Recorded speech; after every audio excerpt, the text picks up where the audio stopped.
आता काय असतं, काय सगळे चिंतक असते, त्याला काय कोणी मला मारून टाकीन म्हणतंय, कोणी म्हणतंय त्याला गोळ्या घालीन, कोणी काय लिहितंय. मागं तर असं लिहिलं होतं, याला मारून टाकू, याला असं करू, कथा टॅस सापडून दे, कोणी काय सोशल मीडियावरती करत होतं.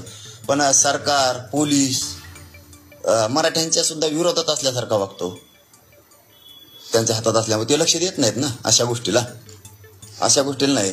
सरकारलाही वाटत असेल किंवा पोलिसांनाही वाटत असेल घातपात झाला पाहिजे.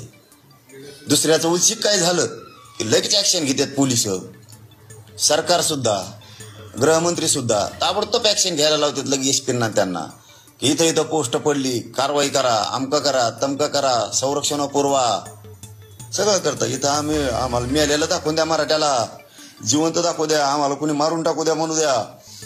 आमच्याकडं काय ध्यान नाही, त्यांना ध्यान द्यायला वेळच नाही. मराठ्याचं वाटोळं झालं पाहिजे. आरक्षणात ध्यान देत नाहीत, मराठ्याला धमक्या दिलेल्या त्याच्यात ध्यान देत नाहीत. पण मी नाही भेट, फक्त तू ये मला समोर, मग सांगतो तुला काच का. Subscribe now and press the bell icon. Never miss an update.